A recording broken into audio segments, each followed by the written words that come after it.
A devil will come for her due. Mizora is no different.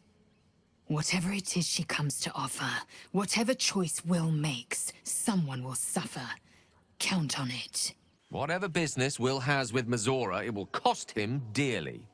Or worse still, it will cost us. I hope we can afford it.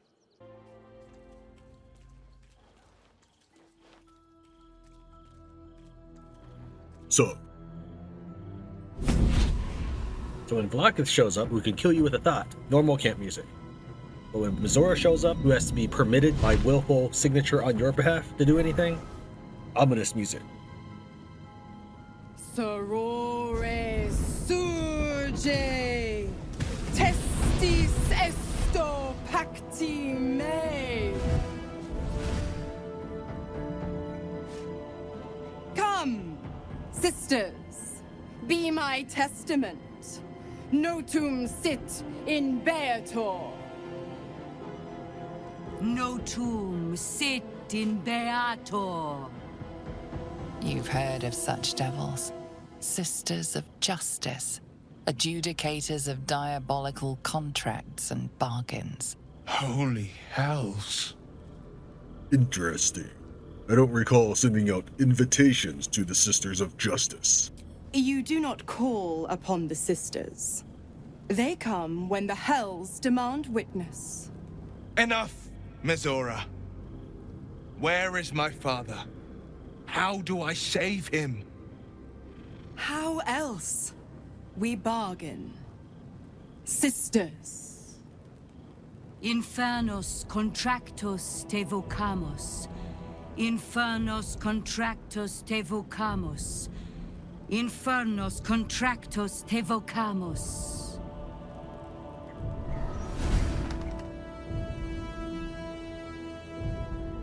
Your contract, Wyll.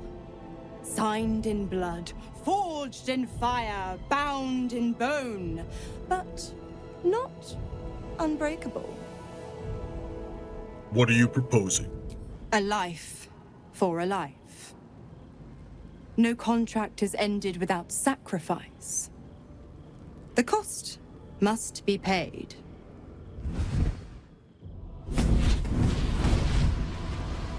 Dule Ravengard, a choice is before you. Option 1. I show you the way to your father. I guarantee him no harm except that from you and your allies. And you pledge your soul to me and the Archdevil Zariel in a pact eternal. Option 2. I break your pact, and you are freed from your duty. Your father dies by his enemy's hand, and Baldur's Gate loses its greatest champion. Name your sacrifice. Bloody Zariel! I won't let her take Wyll. Silence, Karlach. Mizora, you asshole! Choose. What will happen to Wyll's powers if he breaks the pact? Addendum F. The Absolute must be avenged for the Soulbinder's detention at Moonrise. The Soulbearer retains his gifts until such time as the Absolute is slain. So you're telling me she can just add addendums whenever she feels like, without notifying Wyll or... Sure, whatever. Doesn't look like we get an option to let Wyll decide. Unfortunately, I'm looking for something a little bit more nuanced in between 3 and 4, but we'll just pick number 3. Break the pact, Wyll. You deserve your freedom. You damned wretch! Father. Do it. Break the pact.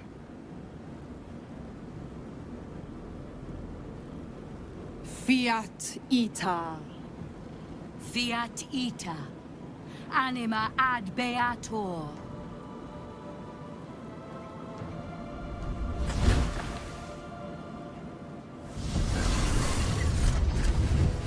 Didn't think you had it in you. Seems my boy's all grown up. And don't go fussing about your father. You made your choice. You knew the terms. You know what? I think I'll stick around. Not for the greater good, you understand. Just for the entertainment. Okay. I got a achievement loophole. Break Will's pact with Mizora. Alright, I've got something to add. It's not that I'm simping for Mizora or anything like that, but I'm just gonna point out that all Mizora was doing in this case was offering to continue their pact, to help save Ravengard. The alternative was that she does not lift her finger, meaning it's as if she never existed. This is as if the adventurers came into town, and then all the people demanded the adventurers' help just because they can. So just because Mizora can help Wyll, doesn't mean she needs to. That'd be forcing her. So in this case, actually, I don't think that this option here was particularly diabolical or evil by any means. I mean, yeah, sure, it'd be nice if she helped, but she is a devil. I think. I don't actually know what she is. I assume that's devil. What? Fiend. Okay. Also, she hangs out in our camp right next to Wyll and our Oathbreaker. I have, by the way, disarmed the Oathbreaker using my command ring, and it's just a normal greatsword. Gods, I spent 7 years choked by Mizora's leash, and I spent 7 years hoping to break free. I never knew freedom could taste so bittersweet. I thought you never regretted taking the pact. I didn't. I don't. My sacrifice kept Baldur's Gate safe from Tiamat's rage. But that doesn't mean that the leash never chafed. That I was content to lap up whatever nonsense Mizora fed me. The leash has been broken and my father left for dead. Tomorrow I celebrate my gain. But today, I mourn my loss. A moment passes. In the stillness, you find a mote of tranquility. The Ravengard name now lives solely with me. I will make it count for something. Your father's not dead yet, Wyll. Maybe there's a way to save him. I signed his life away before the Hell's Witnesses. It would be easier to drink the sticks down to the last drop than to alter his fate. I'd be a fool to wish otherwise. Okay, I may just be misunderstanding, but it's not Mizora who has Duke Older Ravengard. Is that what it is? Is his first name Older, or is that like some sort of play on words of elder? But anyways, it's not Mizora who has him hostage, it's Gortash. She even says, option 2, enemy kills his father. Maybe I made the wrong choice here, but I mean, I had to make it because Wyll apparently wasn't going to make his own. What's our next step then? We obtain the final 2 netherstones and take back our minds. And the city. From the brain. I'd like to talk about something else. Go on then. Could it be true? Duke Stelmane allied with the Emperor.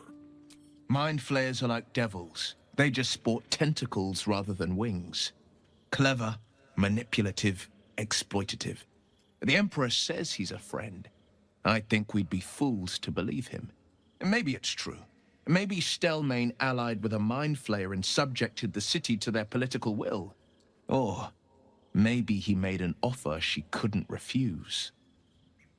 Did you know Stelmane very well back in the day? I met her twice. The first time, I was a boy of 7 or 8, at a banquet in the Flaming Fist's honor. One look and I was smitten. Chestnut hair that flowed behind her like willow fronds, as she floated from one room to the next as if carried by clouds. The second time, Stelmane was different. Even with the aid of a cane, each step she took was a struggle. Every word she spoke took great physical effort. A stroke victim, I asked father later. No, he said, a stroke survivor. You sense uncertainty in Wyll's voice. He questions his father's explanation. I sense there's something more to this story. We can see Asterion in the background holding the giant, enormous Orthon crossbow in one wrist while he's reading a book with the other hand. Something's always gnawed at me. At the banquet, Stelmane didn't seem to look at us, but through us. But that second time, her gaze never left me. It was steel, sharp and unyielding. It could just be my imagination, but I always felt that it was more than a stroke that had changed her. What, though? I couldn't say. Gone before her time, it sounds like. What a tragedy. Not a tragedy, a calculated cruelty. Think about it. My father was tadpoled. Stelmane is dead. The people are frightened and the council's in disarray. To exert control, you must first sow chaos. A tyrant's strategy, as father would say. These murders aren't random acts. Someone powerful is guiding the killer's hand, and the city is made weaker for it.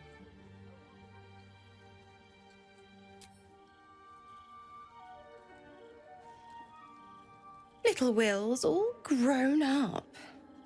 I can't wait to see what trouble he gets into. That's it then. Dule Ravengard's dead? Well, not exactly, but it's only a matter of time. Don't be too hard on Wyll. I'm sure he carefully weighed the pros and cons. Pro, freedom. No more pact, no more hellbound soul. Con, killing off his own father, Baldur's Gate's most beloved duke, and forever altering the city's future. I would have done the same thing in his shoes. But what do I know about heroes? I don't get it. If Wyll isn't your warlock, why stick around and give him power? The Absolutists worked a number on me at Moonrise. And you're the best hope I've got at payback. No one crosses the Hell's Children without getting scorched. You've left Karlach alone. Didn't you want her dead? What changed? You are an inquisitive one. I'd have thought you'd figured by now. Zariel found new use for an old battle axe. The dead three in that bulging brain of theirs are a threat to more than this trifling city, you know. Savor her company. Who's to say when Zariel might change her mind? My mistress can be so capricious. Can you tell me about the Hells? The 9 Hells of Beator. Each its own domain, each with its own archdevil to rule it. I call the first Hell my home, Avernus. My mistress Zariel's realm, a torrid battleground split by the bloody waters of the Styx. How I adore it, the delicious agony of it all. The other 8, well, they are pleasures unto themselves. Perhaps I'll show you myself, if I deem you worthy. You never told me how the Absolutists captured you. Correct. I didn't. If you must know, I was scouting the cultists on behalf of Zariel, but those cursed shadows were thick enough to fell even a half-fiend. I woke in that damned pod. It kept my body sealed and my most powerful magic silenced. But a brave, kind, benevolent soul set me free. Gallantry isn't dead, after all. If you're going to be staying, how about something in return? Why? I'm supplying Wyll with every scrap of his infernal power. I've paid my dues many times over. I tell you what, when the time comes to squish that big baddie of a brain, I'll lend you a hand. I'm gonna go make the rounds and talk to all of my teammates, but let's see if the angel has anything to say about literal devil in our midst. Come to bask in the glow of the Moon Maiden's sword? Be most welcome. Yeah, apparently not much. Let's go see what everyone else has to say.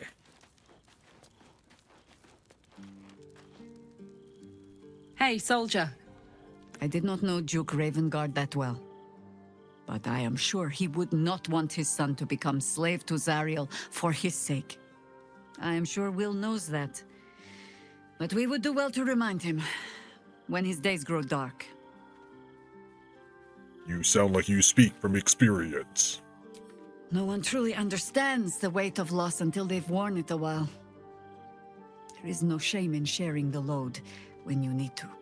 I've had a lifetime's fill of watching little men buff themselves up with grand titles. I look forward to the day we show the Archduke that his tongue is not half so silvered as he thinks. He seems more cooperative than Ord, at least. Of course. He'll share his rule. What use all his brilliance if there is no one to bask in it?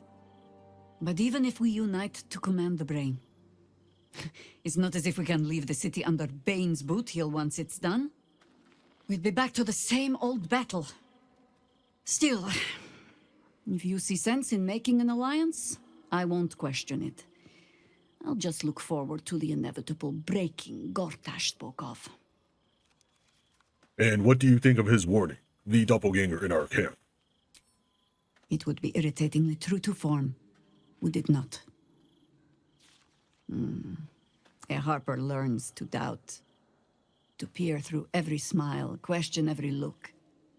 Eventually, you find what it is you fear, whether it is there or not. When we cannot know, we can only trust. But then, that is exactly what a traitor in our midst would say. Isn't it? You mentioned there might be another way to find Ninsk. There might be, but it's not a path I tread until we must. Let it wait until the city proper. Perhaps I'll have had a better idea by then. Chuk. The devil Mizora has made herself quite at home, hasn't she? Do make her feel as unwelcome as you can. Voss is waiting beneath the city. We'll apprise him of our progress once we have the Orphic hammer in hand. This Orphic hammer could be a way to release Orpheus from his prison. This hammer. Could it be? Yes. Yes! This is how we will free the Prince of the Comet! This is the key Voss so ardently and courageously sought. That smug skaketh of a devil stores it at his vaunted House of Hope. Our destination is clear, our mission undeniable. We must find a way into the House of Hope and retrieve the hammer. When we next enter the Astral Prism, we will use it to smash Prince Orpheus out of his prison. Mother Gith, hear my promise. Your son will rise again. The Prince of the Comet will crush the Lich Queen Vlaakith and usher in the Age of Orpheus. Wyll gave up his father to have freedom. An understandable decision. Sacrifices must be made after all. Especially if the old Duke's fall means his rise. Wyll sacrificed his own father. I hope freedom from the Pact is worth it to him. Time and again, Wyll's plight reinforces my decision not to pursue the path of a warlock. It's one thing to make such a sacrifice in the pursuit of such a pact, but to do so in order to escape one. Truly, it leaves you with nothing. Wyll sacrificed his own father. A hard choice, but not one that is unknown in nature. At times, a seedling must strangle the very tree that bore it, if it's to survive. Patricide is often the first step toward greatness. But I hope Wyll does not regret sacrificing his infernal powers. Curious about your thoughts regarding Raphael's infernal deal. I do not want a devil to hold my fate in his hands any more than a god. Aren't you tired of bowing and begging for scraps of power from your patron? I say we put the devil from our minds and trust in ourselves. If anyone should have the power of the crown, it should be us. Do you know anything about Gortash? He is rather fond of himself. If he truly intends to be the savior of Baldur's Gate, perhaps he has reason to be. The greatest threat to the city is the elder brain that Gortash unleashed. True. His mistake was choosing the wrong allies. Ketheric was reliant on his god instead of his own strength, and Orin does not understand power and control. Only blood Gortash is just another obstacle in our path. We will kill him. Given his position in the city's power structure, that may be easier said than done. I advocate for caution. I am reluctant to share power, but if he is amenable to it, an alliance with Gortash may be beneficial. Together, we can teach this city to fear us, and that is just the beginning. When we have all 3 Netherstones and control the Elder Brain, all of Faerun will have reason to fear us. Okay, and I wouldn't have noticed this except I'm running with the Alt key pressed down, or the toggle switch. And there are dead badgers in here. I don't know if these guys were always here when I first arrived, or if that's Mizora's doing. I'd like to think I would have noticed them before. And tell me what you were doing in the house. Once you enter the city, and then you return back to Wyrm's Rock, the party is over. Let's take a look at how things turned out.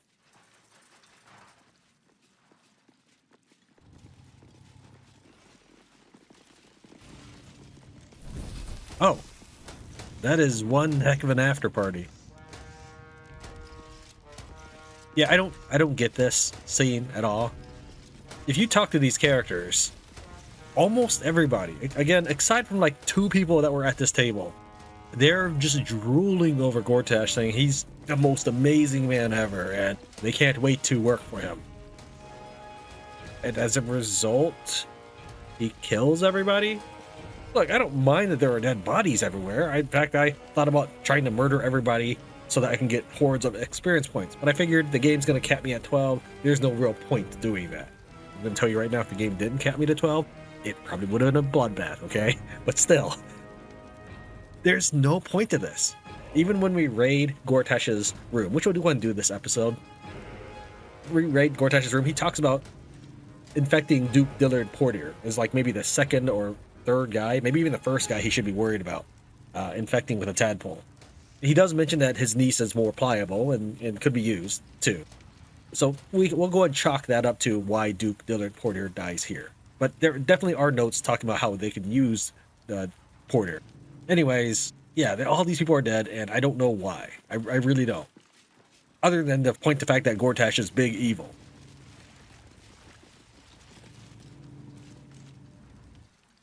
You seek Archduke Gortash, do you not?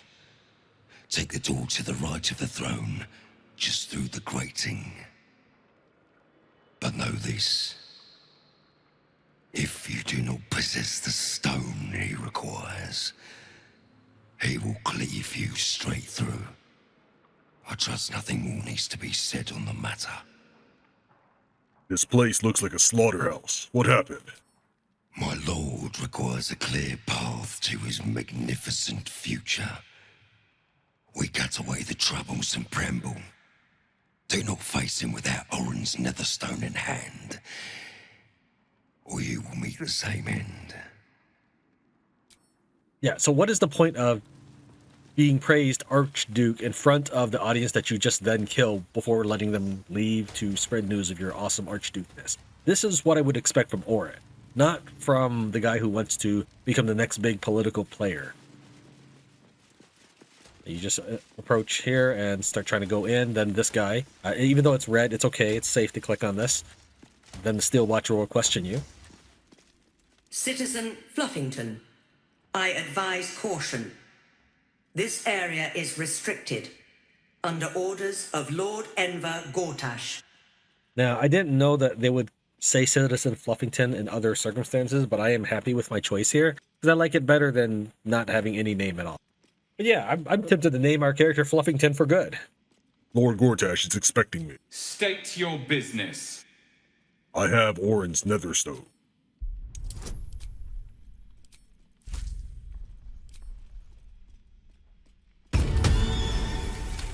In that case, you are most welcome. Lord Gortash will want to see you immediately. So we have to, as before with doors, go and open and close it so we can go on through. I have murdered everybody on this floor beforehand. There were 4 or 5 Steel Watchers, and I killed them all. If not over, then through.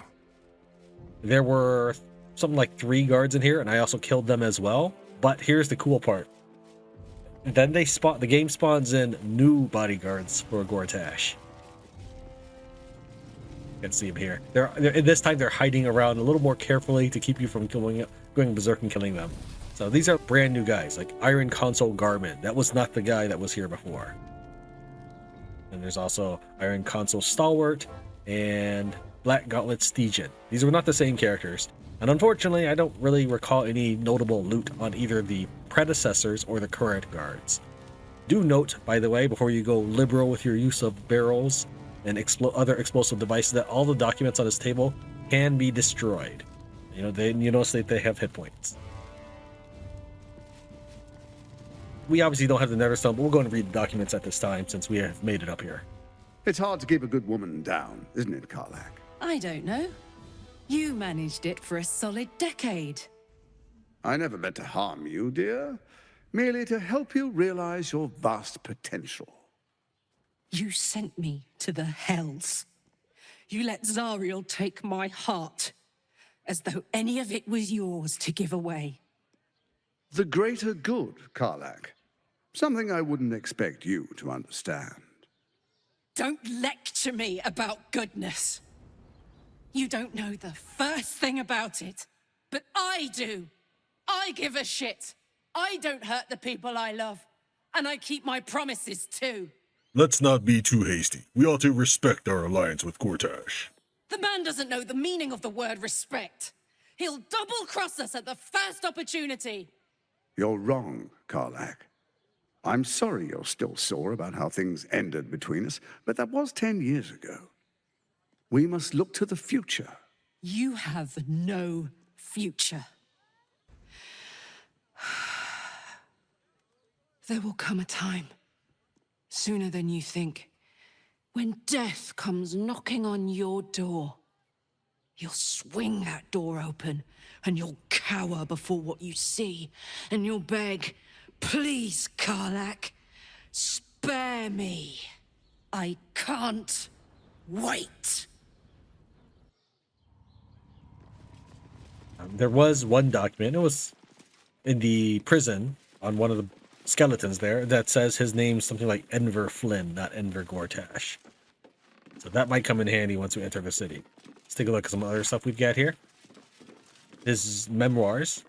He establishes the cult of Bane. He has dreams of the Baal Spawn, which is who you play in the original Baldur's Gate. He visits Ketheric at Moonrace Towers. Steals the crown. Uses the crown. And then creates the Absolute. Where to put in the Astral Prism and the adventures it took it after its theft from Vlaakith. And when to admit considering taking them as my new allies. Well, that's nice. Here's another book. We're going to let you pause if you'd like to read it. Many of these books will go ahead and treat similarly. In this one, he talks about the loose catapult Orin. I like that. That's a good nickname. The catapult. And back up, like if the thing that in case you're not familiar with that is a superhero, I guess he's super strong. Consider him kind of like a rock golem, and he generally punches things. But I imagine he probably throws things too. That could be your D&D character's gimmick, right? Like Karlach, she's now the catapult. It's just as the great sages say, a plan will take you only as far, and then you have to fall back on principles. Yeah, I mean that's okay. That basically means that when your concrete plan needs to be flexible, have the experience or knowledge to make those micro adjustments on the fly. He talks more about controlling netherstones, blah blah blah. Let's look at this Astral Prism heist. Let's see here. Nothing that major, but I'll let you pause if you're interested in trying to read the backstory of your Astro D20. That's what I'll always think of it as. I don't know if it has 20 sides or not, but I'll always think of it as a D20. All right, there's a bunch of notes on this table. I'll just kind of go through. And that's what the rest of this video will be about. All right, so what is an Elder Brain? I will tell you that as a D&D noob, when I first heard the term demi-lich, I thought that meant weaker than normal lich. But I guess it's meant to be a stronger lich. When I hear demi, I think less than. Like, it's smaller than it. This is an elder brain. I know elder typically means older and stronger, like an elder dragon or an elder evil Cthulhu type creature. Here's your background for that. Let's take a look at the next book, The Temple of Baal. Some of the characters in the game say Baal, some of them say Baal. They're not always consistent on their pronunciation, but that's to be understood because none of these people are like eating dinner together and talking about their voice lines or anything. They're just given those voice lines and they read the best they can. I'm sure that they're given some pronunciation notes, not for everything.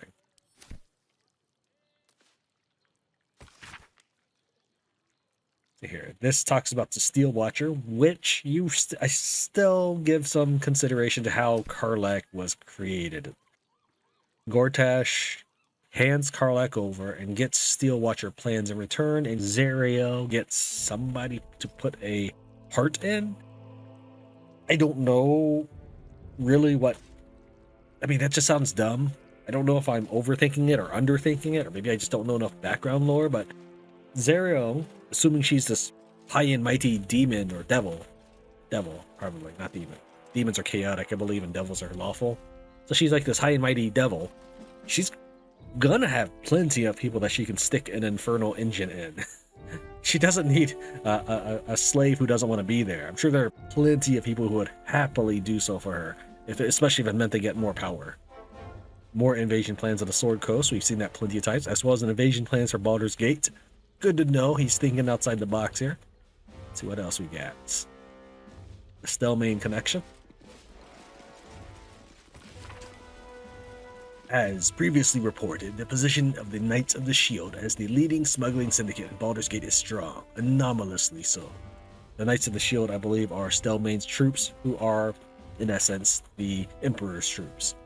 Generous bribery of key operatives has elicited the information that the Knights are working hand in glove with a member of the Council of Four, Duke Balin Stelmane, though Stelmane shows evidence of increasing debility due to some sort of wasting disease. Her influence over transfer of contraband in the gate has only grown as her physical abilities have declined. Solving this enigma should give us the key to bringing down the Knights. Investigations continue. With utmost respect, the Black Hand of Loyalty. And here's a different note, but it's also signed by the Black Hand of Loyalty. Attempts to displace the Knights of the Shield from their smuggling and contraband networks have been more difficult than anticipated, and we face a shortfall in reaching our target quota and wresting key clients from the Knights. Our assumption that we could pry business away from the Knights by simply offering their clients a better percentage has proven naive, with fences and customs runners routinely choosing loyalty to the Knights over profit. Negotiations with prospective clients have proven so difficult that we now believe the Knights exert some sort of influence over their partners beyond the profit motive. The indications are that this influence is psychic rather than magical, but further investigation is required. Next steps. Memoir notes number 17. Just more talks about the Elder Brain and tadpoles, and he mentions that he wants to spare a nursery or two. I don't know how fast tadpoles are generated in a single nursery.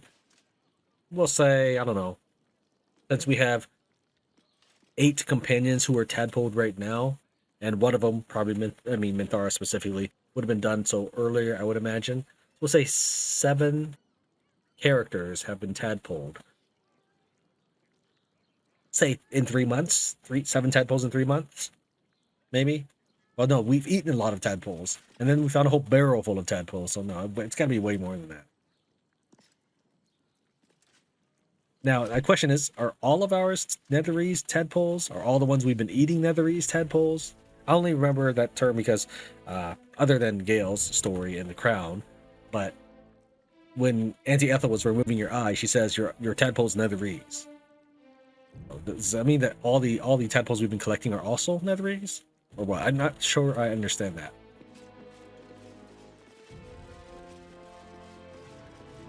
And this one's just a history lesson. The Larkin's failed coup, so we'll let you pause if you would like to read it. But it says here, Duke Dillard Portier lived through this, so don't underestimate him. Political influence plan. Concentrate efforts on the following patriots as noted below. Duke Dillard Portier. See? Why would you want to concentrate efforts if you just are going to off them? Though Dillard Porter sits on the ducal council, he would make a poor puppet, as his wits are failing as well as weak. He is, however, a coward, so direct threats should suffice to persuade him to resign his council seat in favor of his niece, Liara Porter. I'm going to tell you right now that he's a dead body in the throne room. I think your threats went a little bit overboard. Once tadpoled, Blaze Liara will be a powerful addition to our roster of patriarchs. Would you pause if you'd like to read the rest? And then there's also Populism and Propaganda. Would you pause if you'd like to read that? See, I must be missing a book, because there was another thing that mentioned Duke Porter. I'll go back inside and see if I missed it somewhere. Receipt paid. Recent receipt fee paid for a full-length portrait of the god Bane, with a side note in Gortash's precise handwriting. Now he is doubly immortal. Oh, maybe it was upstairs, yeah. Here we are, vulnerable patriarchs. This is what I'm looking for. Obedience before all. Based on their levels of influence, cross-index with vulnerability to various forms of pressure, bribery, blackmail, direct threats. The following are the top 8 peers in Parliament to target in the next 10 days. Again, if you're going to kill this guy, he would not be a target. So I feel that I feel like that throne room massacre was not part of the whole vision.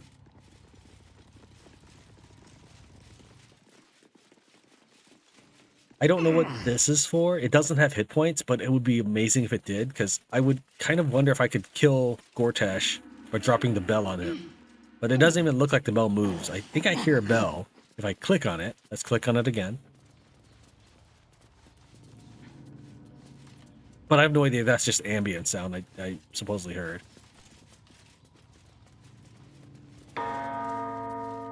There, that one. Okay, that one right.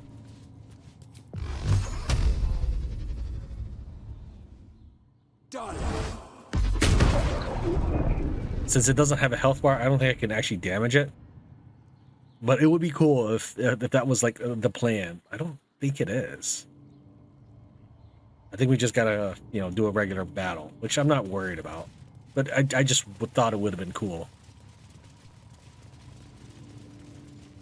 Out here are some death heads of Baal or Baal, so Orin's soldiers. And I think that about covers what we didn't really hit when we were here the first time. I suppose there is one other thing. That dude who was stealing from the Flaming Fists, he does have a secret treasure right here. You just got to walk in front of these stones. There'll be a pile of stones that looks kind of like this because it's up taller. And you can just walk right through it because it's actually an illusion. And pass an investigation check. I'm not sure how high of a check it is, but I did fail one check and I passed the second. And then you'll find a very small smattering of items, less than the value that you would get to pay him for the clue. If you paid this dude, I don't remember what his name was, he was a Flaming Fist thief. If you paid him, Raynash or something, paid him 300 gold, he'd lead you here. Then you can just take his loot, and you can even talk to him about taking the loot. I'm guessing it was your stash I found on the roof then. Keep it down. Yes, it's my stash, but it's not... I just needed the gold.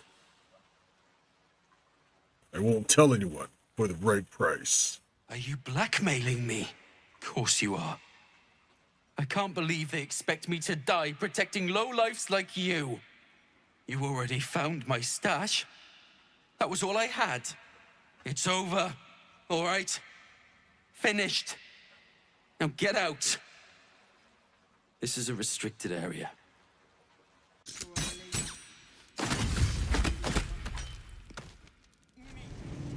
Are they going to arrest us? All right, and before we are finally done here, there is one last thing we'll go ahead and check out. I'm not sure what's inside yet. I am recording this late at night, and I really want to get this episode out. So far, I managed to release a Baldur's Gate video every day this week. That's 3 times so far. So if I get this episode out tomorrow, that's Thursday. That's 4 times. But there is an area down here. We'll just take Tran alone. It'll be fine. While he does that, Wyll, Need you to pass a gaseous form scroll. Just pass that over to Tran. There was a mouse hole over here, and I kind of ignored it because I've been inside the Wyrm's Rock prison. But while I was going through and cleaning up the area, making sure that I didn't miss anything, I decided, you know what, we'll go on through this mouse hole, see where it takes us. Because I didn't recall covering where the mouse hole led us when I was doing the video about breaking Floric out of prison. Well, let's show you where it takes us. You might remember when I mentioned that there's this passageway that leads nowhere in particular. Well, there actually was a reason for that. My skepticism was rewarded. Let's go ahead and equip my gaseous form. And head on through the mouse hole. We are now in Wyrm's Rock Prison, and if we head over here, deep and move. This wall just fades away. So you can probably use the Dragon Head's torches on the other end. And you notice how the wall restores.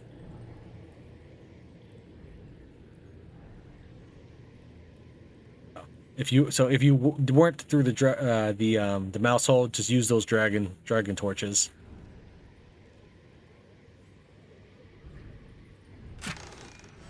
Reagents. The reason why I don't really know what's all down this passage is because it actually looks a lot more expansive than I gave it credit for. I was just figuring this is going to be a side passage in the Wyrm's Rock Prison. No, this does not lead to Wyrm's Rock Prison. This Iron Gate leads somewhere totally different. We're in something called the Wyrm Way. It's like, okay, how much further does this go? Maybe this leads into Baldur's Gate Lower City, in case you didn't want to deal with all the soldiers. By the way, attacking Gortash makes the entire of Wyrm's Rock Fortress hostile to you, and they raise the bridge that leads into Rivington. There's a locked door there. Not that I'm terribly worried about locked doors, because we have Eldritch Blast. Cancel this.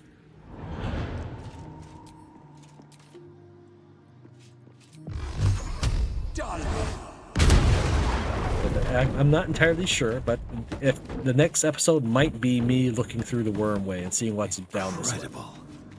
How old is this place? This is what I'm talking about. It looks like an entire Underdark or something.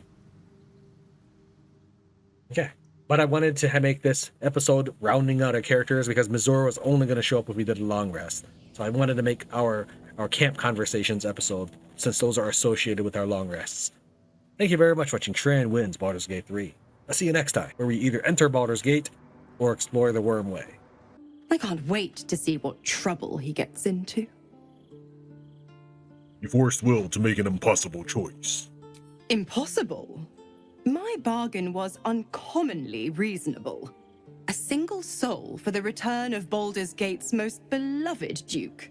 A real bargain, I should think. I never thought the legendary Blade of Frontiers would surrender his father for freedom. Not very valorous, if you ask me. But what does a mean old devil like me know about heroes? Wyll's not a child. You need to start treating him with respect. I beg your forgiveness for such undue impertinence.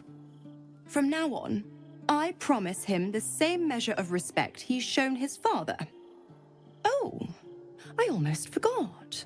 Wyll sold his father's life for his freedom. My mistake. I can't believe Wyll actually sacrificed his father to save himself. Don't be so hard on him. I'm sure he carefully weighed the pros and cons. Pro, freedom. No more pact, no more hellbound soul. Con, killing off his own father, Baldur's Gate's most beloved duke, and forever altering the city's future. Oh, well, maybe monster isn't so far off.